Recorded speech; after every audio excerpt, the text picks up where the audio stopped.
नमस्कार दोस्तों, कैसे हैं आप सब लोग। मैं गौरव वैष्णव एक बार पुनः आप सभी का स्वागत करता हूं अनंत आईएएस कोचिंग के इस ऑफिशियल यूट्यूब चैनल पर। दोस्तों, पिछली कक्षा में हमने चर्चा की थी कि भारतीय संविधान की जो प्रस्तावना है इसको जोड़े जाने का उद्देश्य क्या है। हमने कौन से देश से प्रेरणा लेकर भारतीय संविधान में प्रस्तावना को जोड़ा गया था, इसकी जो मूल जो वर्डिंग थी वो क्या थी, हमने कब संविधान की प्रस्तावना को अपनाया, संविधान को कब से लागू हुआ। तो 26 जनवरी 1949 को संविधान को जो शुरुआत की गई, हमने अंगीकृत किया, अधिनियमित किया, आत्मार्पित किया। तो उसका सभी उद्देश्य मैंने आपको बताया था और संविधान दिवस 26 नवंबर को मनाने का प्रयोजन भी बताया था। तो आज की कक्षा में, आज की इस वीडियो में हम चर्चा करेंगे कि संविधान की जो प्रस्तावना है उसमें जो शाब्दिक जो भाषा है, जो शब्दावली है, पारिभाषिक शब्दावली है, उसको जोड़े जाने के क्या निहितार्थ हैं, उन शब्दों की परिभाषा क्या है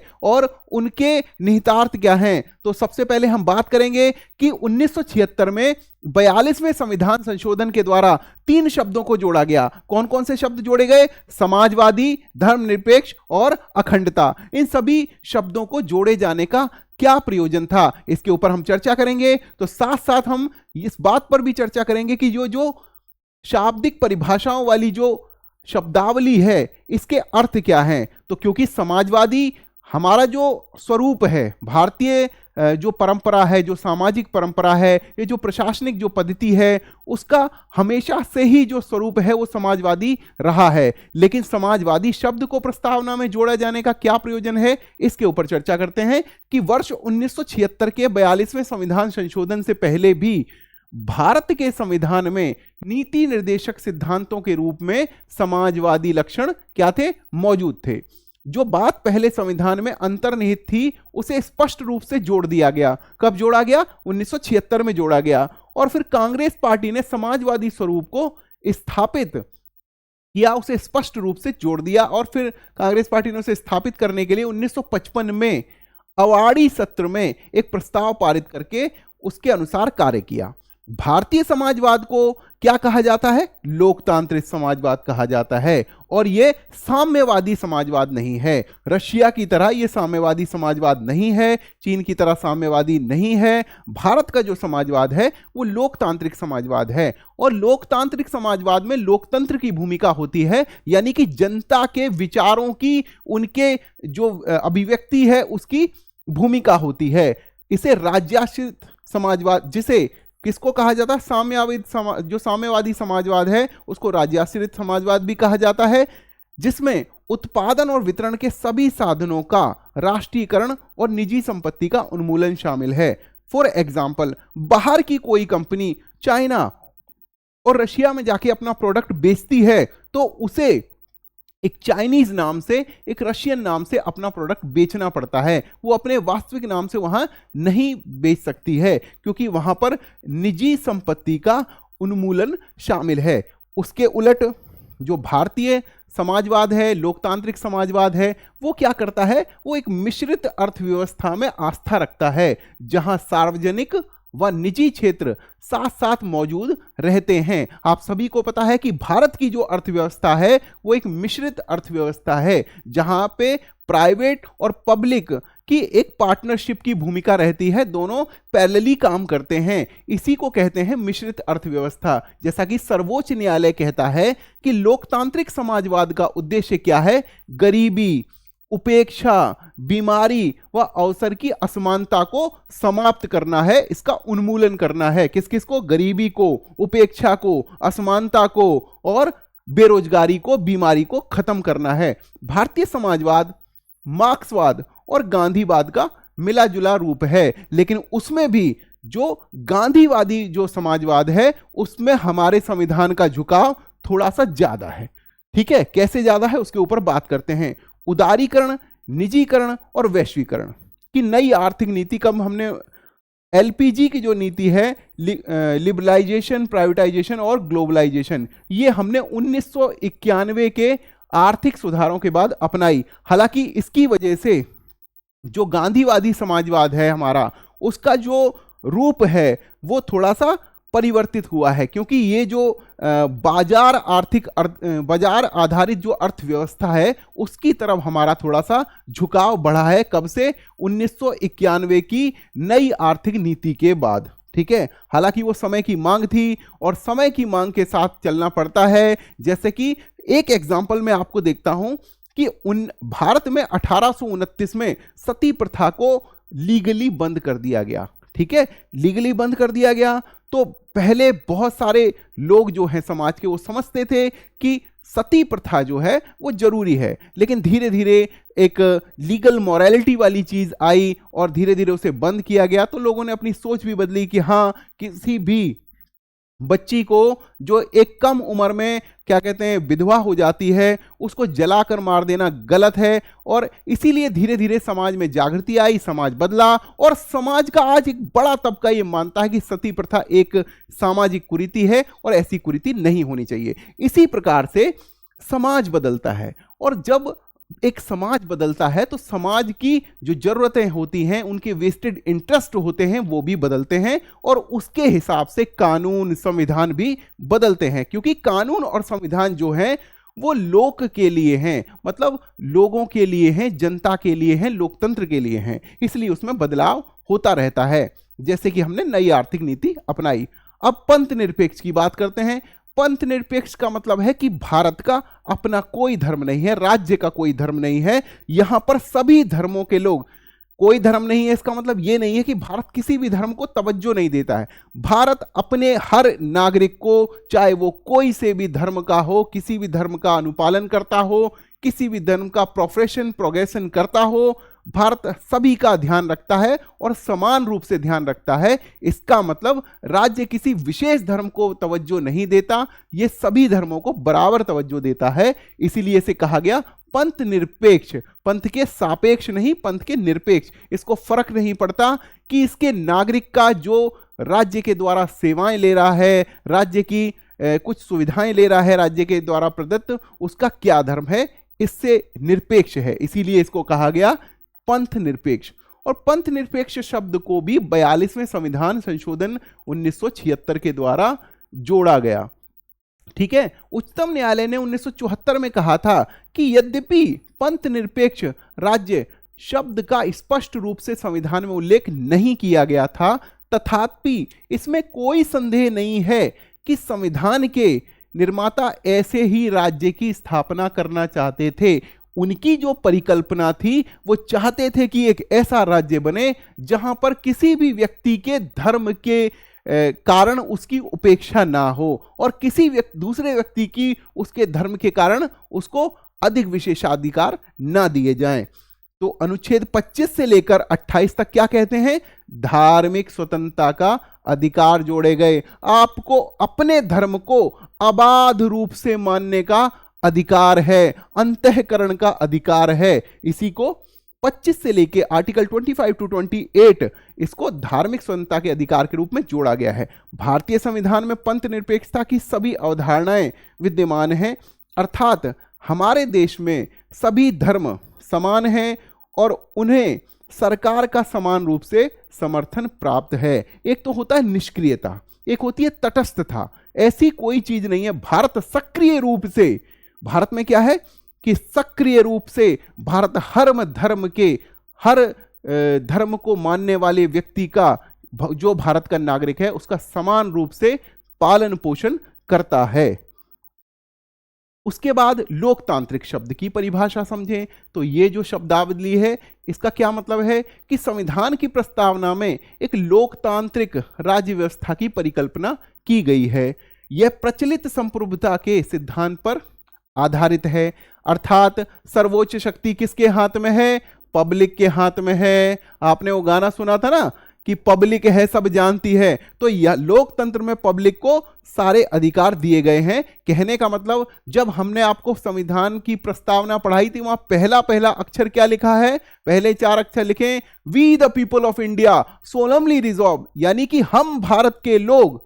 ठीक है, हम भारत के लोग कहने का मतलब यह है कि भारत के संविधान की जो शक्ति का स्रोत है वो भारत की लोक है, भारत की जनता है। भारत की राज व्यवस्था लोकतंत्र के 2 प्रकार का होता है, एक तो प्रत्यक्ष लोकतंत्र और एक अप्रत्यक्ष लोकतंत्र। प्रत्यक्ष लोकतंत्र में लोग अपनी शक्ति का इस्तेमाल करते हुए प्रत्यक्ष रूप से चुनते हैं, जैसे कि स्विट्जरलैंड में चुना जाता है, वहां पे प्लेबिसेट होता है, रिकॉल होता है, वहां पर डायरेक्ट चुनने का अधिकार है। प्रत्यक्ष लोकतंत्र के 4 प्रमुख औजार हैं, इनके नाम है परिप्रेक्षा, रिफरेंडम, पहल इनिशिएटिव, प्रत्यावर्तन या प्रत्याशी, रिकॉल वापस बुलाना और जनमत प्लेबिसाइट।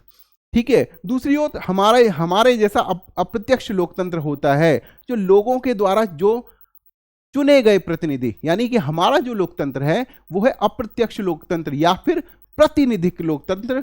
ठीक है, हमारे में ऐसा है कि हम जिन लोगों को अपनी सरकार में या मतलब अपना प्रतिनिधि चुनते हैं वो ही देश चलाते हैं। इसलिए हमारा भारत में क्या है, लोकतंत्र है, लेकिन एक अप्रत्यक्ष लोकतंत्र है, एक प्रतिनिधिक लोकतंत्र है। इस प्रकार के लोकतंत्र को प्रतिनिधि लोकतंत्र भी कहा जाता है। ये 2 प्रकार का होता है, एक तो संसदीय और एक राष्ट्रपति के अधीन। संसदीय सरकार कहने का मतलब कैबिनेट सरकार, कि जहां पर एक संसद होती है, चुने हुए लोग एक विधायिका के द्वारा, एक कैबिनेट के द्वारा, विधायिका क्या करती है, अपने कुछ लोगों को कैबिनेट में रखती है, वो चुने लोग ही देश को चलाते हैं, कार्यपालिका देश को चलाती है। इसी प्रकार से एक राष्ट्रपति के द्वारा भी चलाए जाने वाले देश होते हैं, जैसे श्रीलंका में देख लीजिए, वहां पर अध्यक्षीय लोकतंत्र है। आप अमेरिका में देख लीजिए, वहां पर भी अध्यक्षीय लोकतंत्र है, लेकिन भारत में संसदीय लोकतंत्र है। और हमने ये कहां से लिया है, हमने ये ब्रिटेन के अनुसरण करते हुए भारत में संसदीय या कैबिनेट प्रणाली अपनाई गई है। भारतीय संविधान में प्रतिनिधि संसदीय लोकतंत्र की व्यवस्था है, जिसमें कार्यकारिणी अपनी सभी नीतियों और कार्यों के लिए किस पर, विधायिका के प्रति क्या होती है, जवाबदेह होती है। कहने का मतलब, यदि किसी व्यक्ति ने विधायिका के मतानुसार कार्यपालिका ने काम नहीं किया तो कार्यपालिका के लोग बदले जा सकते हैं। वयस्क मताधिकार, सामयिक चुनाव, कानून की सर्वोच्चता, न्यायपालिका की स्वतंत्रता, भेदभाव का अभाव भारतीय राजव्यवस्था के लोकतांत्रिक लक्षण के स्वरूप हैं। तो एक सिंपल सी बात है कि जहां पर किसी एक समूह का शासन नहीं होगा, पूरी जनता की जो धारणाएं हैं, जो उनके विचार हैं, उनकी अभिव्यक्ति ही सरकार अपने कार्यों में मतलब समाहित करती है, तो वहां पर ये सभी चीजें उपलब्ध होंगी। क्या, वयस्क मताधिकार, हर एक व्यक्ति को सार्वभौमिक मताधिकार के रूप में चुनाव करने का, अपने नेता को चुनने का अधिकार है। संविधान की प्रस्तावना में लोकतांत्रिक शब्द का इस्तेमाल वृहद रूप से किया गया है, जिसमें न केवल राजनीतिक लोकतंत्र बल्कि सामाजिक व आर्थिक लोकतंत्र को भी शामिल किया गया है। तो बच्चों, मैं आप सभी को बता रहा हूं कि जैसे जो मूल अधिकार हैं हमारे, वो राजनीतिक लोकतंत्र को क्या करते हैं, को रिप्रेजेंट करते हैं। आप सभी मुझे बताइए कि डीपीएसपी प्रिंसिपल कौन से लोकतंत्र को अपने अंदर समाहित करते हैं या किस लोकतंत्र को रिप्रेजेंट करते हैं, ये आप मुझे कमेंट करके बताइए। उसके बाद डॉक्टर अंबेडकर ने 25 नवंबर 1949 को संविधान सभा में दिए गए अपने समापन भाषण में विशेष बल देते हुए कहा कि राजनीतिक लोकतंत्र तब तक स्थायी नहीं बन सकता जब तक कि उसके मूल में सामाजिक लोकतंत्र नहीं हो। सामाजिक लोकतंत्र का क्या अर्थ है? सामाजिक लोकतंत्र का अर्थ है कि जीवन शैली जो स्वाधीनता, समानता और बंधुत्व यानी कि भ्रातृत्व यानी कि फ्रेटर्निटी को मान्यता देती है। और जब समाज में एक तो स्वाधीनता होगी, कोई भी व्यक्ति किसी का गुलाम नहीं होगा, समानता होगी, सभी लोग बराबर होंगे, और उसके बाद जब हर एक व्यक्ति एक दूसरे से भाईचारा रखेगा, आपसी प्रेम सद्भाव रखेगा, ऐसे सामाजिक लोकतंत्र के कारण ही क्या मजबूत होता है? आपका राजनीतिक लोकतंत्र मजबूत होता है। स्वाधीनता, समानता और भ्रातृत्व के सिद्धांतों को अलग से एक त्रयी के रूप में नहीं देखा गया है, ये आपस में मिलकर एक त्रयी की रचना करते हैं। इस अर्थ में करते हैं कि इनमें से एक को भी अलग कर दिया जाए तो लोकतंत्र का उद्देश्य ही पराजित हो सकता है। कैसे पराजित हो सकता है, यह बात जाननी बहुत जरूरी है। देखिए बच्चों, यदि आप समानता को ही बढ़ा दीजिए, देखिए स्वाधीनता को समानता से अलग नहीं किया जा सकता, समानता को स्वाधीनता से अलग नहीं किया जा सकता, उसी प्रकार स्वाधीनता और समानता को भ्रातृत्व या बंधुत्व से भी अलग नहीं किया जा सकता। समानता के अभाव में देखिए क्या होगा, ये अब मैं बता रहा हूं कि ये कैसे जुड़े हुए हैं। समानता के अभाव में स्वाधीनता से कुछ का आधिपत्य अनेक पर स्थापित होने की स्थिति बनेगी। और समानता बिना स्वाधीनता के वैयक्तिक पहल अथवा उद्यम को समाप्त कर देगा। अब देखिए इसको सिंपल तरीके से मैं आपको समझाता हूं कि देखिए अगर समानता का अभाव रहेगा तो क्या रहेगा कि कुछ व्यक्ति अपने से बाकी लोगों को कम समझेंगे, हीन समझेंगे, तो उनको अपना गुलाम बनाने का प्रयास करेंगे, ऐसी स्थिति समाज में बन जाएगी। तो लेकिन अगर समानता के बिना स्वाधीनता कर दी जाए, ठीक है, कैसे हो जाए कि समानता तो नहीं हो लेकिन स्वाधीनता हो, तो उससे क्या होगा, वैयक्तिक पहल अथवा उद्यम को समाप्त कर देगी। कैसे होगी, समानता के बिना स्वाधीनता, स्वाधीनता की मतलब किसी भी व्यक्ति को कुछ भी करने का अधिकार, तो क्या होगा, समानता हो जाएगी, ठीक है, समानता बिना स्वाधीनता के। अच्छा यहां पर ये लिखा है समानता बिना स्वाधीनता के, कहने का मतलब कि अगर कोई भी व्यक्ति स्वाधीन नहीं हो, यहां तो हमने आपको बता दिया समानता नहीं हो, अगर कोई व्यक्ति स्वाधीन नहीं हो और समान रूप से कर दिया जाए, जैसे कि राज्य कहता है कि कोई भी आदमी राज्य से पूछे बिना कोई काम नहीं करेगा, और हमने हर एक व्यक्ति को समाज में बराबर मतलब रिसोर्सेज बांट दिए, तो क्या हो गया, समानता तो स्थापित हो गई लेकिन स्वाधीनता बिल्कुल नहीं है। स्वाधीनता नहीं है तो मान लीजिए कि जैसे एक व्यक्ति 100 रुपए कमाता है, दूसरा व्यक्ति भी 100 रुपए कमाता है और समाज के सभी लोग 100 रुपए कमाते हैं, तो ऐसे में क्या होगा, वैयक्तिक पहल की खत्म हो जाएगी। कहने का मतलब जो उद्यमशीलता है खत्म हो जाएगी। जब मुझे कुछ बिना किए ही, कोई नया प्रयास किए बिना ही 100 रुपए मिल रहे हैं, तो मैं कोई नया प्रयास करूंगा ही क्यों। इसीलिए जो समानता है वो एक एक्सेसिव रूप में यदि हो जाए तो खतरनाक हो जाती है। इससे क्या होता है, व्यक्तिगत पहल की को डिमोरलाइज किया जा सकता है, हतोत्साहित हो सकती है। अब इसी संदर्भ में सर्वोच्च न्यायालय ने 1997 में व्यवस्था दी कि संविधान एक समतापूर्वक सामाजिक व्यवस्था की स्थापना का लक्ष्य रखता है, जिसमें कि प्रत्येक नागरिक को भारत गणराज्य के सामाजिक एवं आर्थिक लोकतंत्र में सामाजिक, आर्थिक और राजनीतिक न्याय प्रदान किया जा सके। जनमत, अब देखिए ये वो लोकतंत्र के तरीके हैं जो प्रत्यक्ष लोकतंत्र में आते हैं। जनमत बुलाना, जनमत से निर्णय, जिसमें प्लेबिसाइट है, रेफरेंडम है और रिकॉल है, वो हमारे मतलब के नहीं है, तो हमें पढ़ने भी नहीं है। हमें अब पढ़ना है गणतंत्र। गणतंत्र का क्या मतलब है, देखिए गण का मतलब होता है जनता, गण से आप मतलब समझ लीजिए जनता, ठीक है, और तंत्र मतलब वो प्रणाली जो जनता की प्रणाली हो। एक लोकतांत्रिक राज्य व्यवस्था को दो वर्गों में बांटा गया है, एक तो होता है राजशाही और एक होता है गणतंत्र। ये होता है जनता का शासन मतलब पब्लिक का शासन, और ये होता है किसी राजा का शासन या किसी पर्टिकुलर व्यक्ति का शासन। भारत में क्या है, भारत में गणतंत्र है, जनता का तंत्र है। एक लोकतांत्रिक राज्य व्यवस्था में ये दो पार्ट हो गए। राजशाही व्यवस्था में राज्य का जो प्रमुख होता है आमतौर पर राजा होता है या रानी होता है, और ये उत्तराधिकारिता के माध्यम से पद आसीन होता है। जैसे कि ब्रिटेन में, ब्रिटेन का जो राज्य प्रमुख है, जैसे हमारे देश में राज्य प्रमुख कौन है, राष्ट्रपति है, लेकिन ब्रिटेन का जो राजा या रानी होता है वही राज्य का प्रमुख है। वहीं गणतंत्र में क्या होता है, राज्य प्रमुख हमेशा प्रत्यक्ष अथवा अप्रत्यक्ष रूप से एक निश्चित समय के लिए चुनकर आता है, जैसे कि अमेरिका। इसलिए भारतीय संविधान की प्रस्तावना में गणतंत्र का अर्थ यह है कि भारत एक प्रमुख अर्थात राष्ट्रपति चुनाव के जरिए सत्ता में आता है। उसका चुनाव 5 वर्ष के लिए होता है, अप्रत्यक्ष रूप से किया जाता है। गणतंत्र के अर्थ में दो बातें शामिल की जा सकती हैं, तो आप सभी मुझे कमेंट करके बताइए कि राष्ट्रपति का जो निर्वाचन है वो एक निर्वाचक मंडल करता है। उस निर्वाचक मंडल में कौन कौन होता है, सभी निर्वाचित हुए सांसद और विधायक शामिल होते हैं। लेकिन ये जो चुनाव होता है कौन सी प्रणाली से होता है, आप सभी कमेंट करके मुझे बताइए कि एक प्रणाली होती है जिससे ये चुनाव होता है। पहली यह है कि राजनीतिक संप्रभुता एक व्यक्ति जैसे राजा के हाथ में होने की बजाय लोगों के हाथ में होती है, किसमें, गणतंत्र में। दूसरी, किसी विशेषाधिकार की प्राप्ति वर्ग की अनुपस्थिति होती है। कोई भी ऐसा वर्ग नहीं होता जिसको विशेषाधिकार प्राप्त हो, समाज में सभी बराबर होते हैं। और ये किसकी दोनों किसकी विशेषताएं हैं, गणतंत्र की मतलब विशेषताएं हैं। इसलिए यह हर सामाजिक कार्यालय बगैर किसी भेदभाव के प्रत्येक नागरिक के लिए खुला होगा, और ये समानता का वितरण करेगा। अब न्याय की बात करते हैं। न्याय भी 3 तरह की बात हुई थी। मैंने आप सभी को बताया था कि आप लिख लीजिए आसरा। आपको लिखना है हमें न्याय का आसरा है। आ से आर्थिक हो गया, सा से सामाजिक हो गया, रा से राजनीतिक हो गया। 3 प्रकार के न्यायों की हमारे संविधान में चर्चा है। प्रस्तावना न्याय 3 भिन्न रूपों में शामिल है, सामाजिक, आर्थिक, राजनीतिक। इनकी सुरक्षा मौलिक अधिकार व नीति निर्देशक सिद्धांत के विभिन्न उपबंधों के द्वारा की जाती है।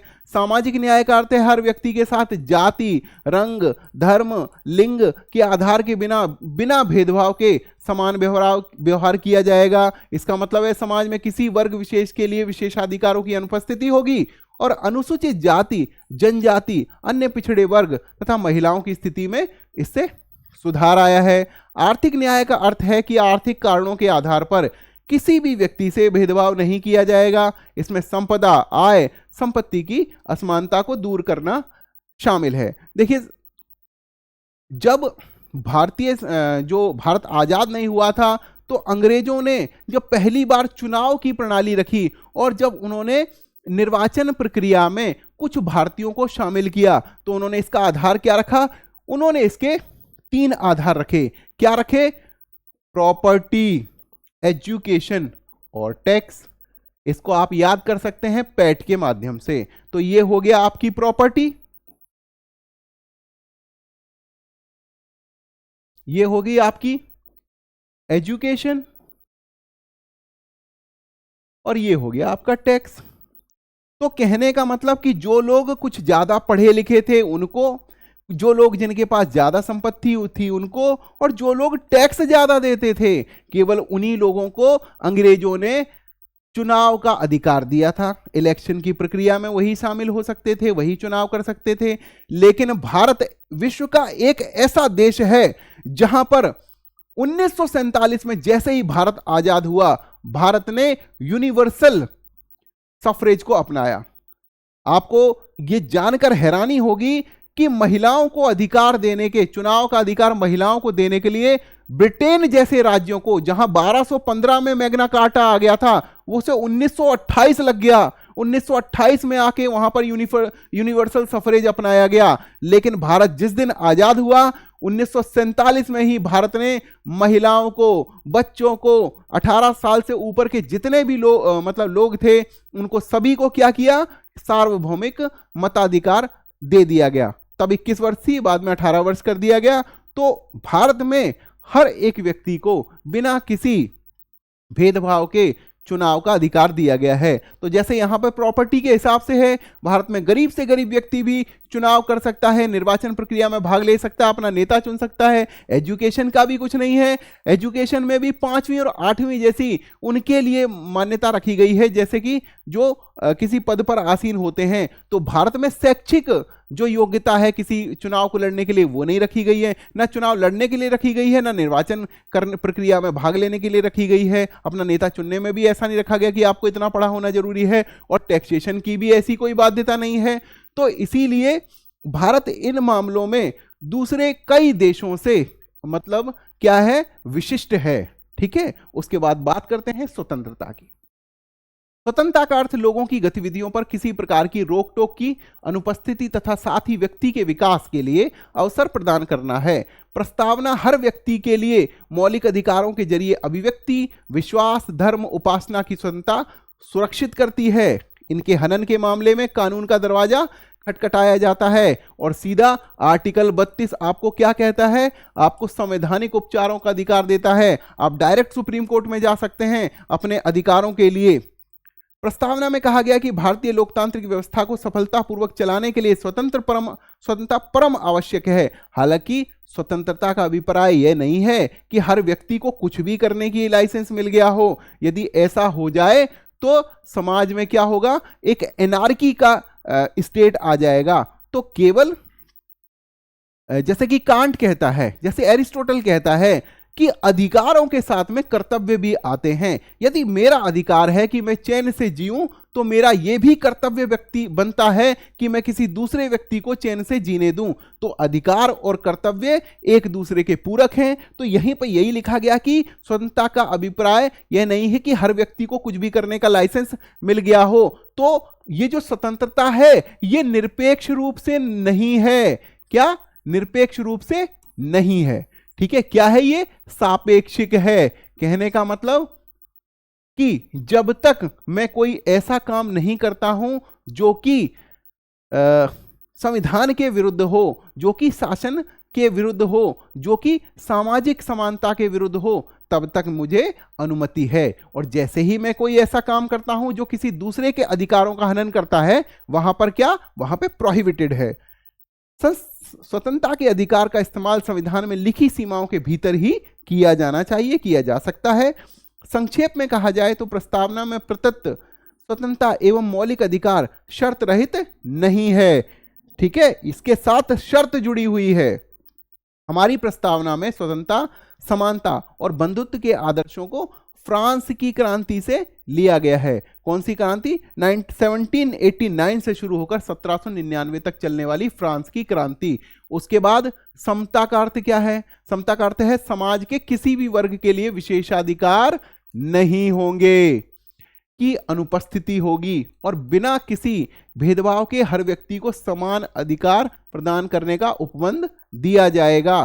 भारतीय संविधान की प्रस्तावना हर नागरिक को स्थिति और अवसर की समानता प्रदान करती है। इस उपबंध में समता के 3 आयाम शामिल हैं। कौन से? नागरिक समता, राजनीतिक समता और आर्थिक समता। वही में था आर्थिक, राजनीतिक और सामाजिक। मौलिक अधिकारों पर निम्न प्रावधान नागरिक समता के सुनिश्चित करते हैं। क्यों? कौन कौन से?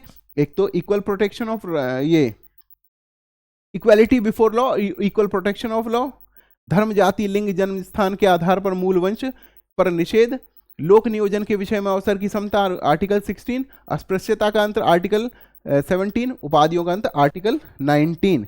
तो ये सभी आपकी समता को सुनिश्चित करने वाले प्रावधान हैं। उसके बाद संविधान में 2 ऐसे उपबंध हैं जो राजनीतिक समता को सुनिश्चित करते हैं। कौन कौन से हैं? प्रथम यह है कि धर्म, जाति, लिंग, वंश, वर्ग के आधार पर किसी व्यक्ति को मतदाता सूची में शामिल होने पर के अयोग्य करार नहीं दिया जाएगा। मतलब हर एक व्यक्ति को अधिकार है, जो भारत का नागरिक है, उसको मतदाता सूची में शामिल होने का। And it is available in article 325। दूसरा क्या है? लोकसभा और विधानसभा के लिए वयस्क मतदान का प्रावधान, ये आर्टिकल 326 में अवेलेबल है। राज्य के नीति निर्देशक सिद्धांत अनुच्छेद 39 में क्या कहता है कि महिला और पुरुष को जीवन यापन के लिए पर्याप्त साधन और समान कार्य के लिए समान वेतन दिया जाएगा। तो भारत में क्या हुआ? आर्टिकल 39 को लागू करने के लिए आपका कौन सा अधिनियम आया? समान पारिश्रमिक अधिनियम आया। समान पारिश्रमिक अधिनियम आया कब? 1976 में। तो ये जो सुनिश्चित करता है कि महिला हो या पुरुष हो, उसको बराबर काम के लिए बराबर वेतन दिया जाएगा। इसमें किसी भी चीज पर, किसी भी आधार पर उनसे भेदभाव नहीं किया जाएगा। अब बात आ जाती है फ्रेटर्निटी की, बंधुत्व की बात आ जाती है। बंधुत्व का अर्थ है भाईचारे की भावना। संविधान एकल नागरिकता के एक तंत्र के माध्यम से भाईचारे की भावना को प्रोत्साहित करता है। मौलिक कर्तव्य 51 का भी कहते हैं कि यह भारतीय नागरिक का कर्तव्य होगा कि वह धार्मिक, भाषाई, क्षेत्रीय तथा वर्ग विविधताओं से ऊपर उठकर सौहार्द और आपसी भाईचारे की भावना को प्रोत्साहित करेगा। और प्रस्तावना क्या कहती है? बंधुत्व में 2 बातों की सुनिश्चित करना होगा। पहला व्यक्ति तथा सम्मान, और दूसरा देश की एकता और अखंडता। तो देश की एकता और अखंडता को बढ़ाने वाली बंधुत्व को हमें सुनिश्चित करना है। और अखंडता शब्द को 42वें संविधान संशोधन अधिनियम 1976 द्वारा प्रस्तावना में जोड़ा गया। ठीक है, और यही एकता अखंडता को बढ़ाने वाला बंधुत्व होना चाहिए। संविधान सभा की प्रारूप समिति एक सदस्य के एम मुंशी के अनुसार व्यक्ति के गौरव का अर्थ यह है कि संविधान न केवल वास्तविक रूप में भलाई तथा लोकतंत्र की मौजूदगी सुरक्षित करता है, बल्कि यह भी मानता है कि हर एक व्यक्ति का व्यक्तित्व पवित्र है। हर एक व्यक्ति की डिग्निटी का आदर किया जाना चाहिए। व्यक्ति के गौरव को सुनिश्चित करने वाले मौलिक अधिकार और नीति निर्देशक तत्वों में कुछ प्रावधान भी इस पर बल देते हैं। उसके बाद आज की हमारी अंतिम स्लाइड, ठीक है। इसके अलावा मौलिक कर्तव्यों में क्या 51 का में कहा गया है कि भारत के हर नागरिक की यह जिम्मेदारी होगी कि महिलाओं के गौरव को ठेस पहुंचाने वाली किसी भी हरकत का त्याग करे और भारत की संप्रभुता, एकता और अखंडता की रक्षा करे। देश की एकता और अखंडता पद में राष्ट्रीय अखंडता के दोनों मनोवैज्ञानिक और सीमाई आयाम शामिल हैं, ठीक है। हमें दिमाग से भी ये सोच के रखना है कि हमें एक ऐसी हरकत नहीं करनी है या एक ऐसा काम होने नहीं देना है जो हमारी एकता और अखंडता पर क्या करता है, प्रतिघात करता है। और सीमाई आयाम क्या आ गए कि जब भी कोई बाहरी खतरा मतलब आए तो हमें डटकर अपने देश की एकता और अखंडता और उसकी सीमाओं की रक्षा करने के लिए तत्पर रहना है। भले ही हम एक सैनिक ना हो, भले ही हम एक सिविलियन हैं, लेकिन फिर भी हमारा ये अधिकार है, हमारा ये कर्तव्य है कि आर्टिकल 51 का कहता है कि हमें अपने देश के हित के लिए हर कुछ करने के लिए तैयार रहना पड़ेगा, चाहिए। संविधान के अनुच्छेद 1 में भारत का वर्णन राज्यों के संघ के रूप में किया गया है ताकि यह स्पष्ट हो जाए कि राज्यों को संघ से अलग होने का कोई अधिकार नहीं है। इससे भारतीय संघ की बदली न जा सकने वाली प्रकृति का परिलक्षण होता है और इसका उद्देश्य राष्ट्रीय अखंडता के लिए बाधक सांप्रदायिकता, क्षेत्रवाद, जातिवाद, भाषावाद इत्यादि जैसे बाधाओं पर पार पाना है। अभी हाल फिलहाल में आपने देखा है कि तमिलनाडु में हिंदी के ऊपर कितना विरोध हो रहा है, तो इसको ये चीज हमने यहां पर देखी ना कि राष्ट्रीय, इसका उद्देश्य क्या है, राष्ट्रीय एकता अखंडता के लिए बाधक कौन कौन से तत्व हैं। एक तो सांप्रदायिकता, ये बाधक तत्व है। क्षेत्रवाद, रीजनलिज्म बाधक तत्व है। जातिवाद, कास्टिज्म बाधक तत्व है और भाषावाद भी बाधक तत्व है। किसी भी व्यक्ति को ऐसा ना लगे कि उसके ऊपर एक भाषा, पर्टिकुलर भाषा थोपी जा रही है, ऐसा नहीं होना चाहिए। तो नागरिक समाज में भारत के नागरिक होने के नाते हर एक व्यक्ति को क्या होना चाहिए, यह अधिकार भी होना चाहिए और यह कर्तव्य भी होना चाहिए कि वो संविधान सम्मत, एक तो जितने भी अधिकार हैं उनको प्राप्त करे और संविधान सम्मत तरीके से ही इस प्रकार से व्यवहार करे ताकि दूसरे व्यक्ति के अधिकार सुनिश्चित हो सकें। तो ये सभी आज में हमने बात की भारतीय संविधान की प्रस्तावना में जो शाब्दिक जो शब्दावली है और उसकी परिभाषा है, जो पारिभाषिक शब्दावली के ऊपर हमने बात की है। तो बच्चों ये बहुत जरूरी है जब आप कोई आंसर राइटिंग करते हैं। और आप देख लीजिए ना कि कोई भी एग्जाम हो उसका सेकंड पेपर ज़्यादातर में सब्जेक्टिव टाइप होता है, तब हमें इन पारिभाषिक शब्दावली की बहुत ज़रूरत पड़ती है। तो आज के लिए बस इतना ही, और संविधान की प्रस्तावना में जितने भी महत्वपूर्ण शब्द थे उनकी हमने आज परिभाषा को समझा है। अगली क्लास में हम चर्चा करेंगे भारतीय संविधान की जो महत्वपूर्ण अनुसूचियां हैं उनको एलैबोरेटेड ढंग से पढ़ेंगे। तब तक के लिए आप सभी को मेरा नमस्कार। जय हिंद, जय भारत।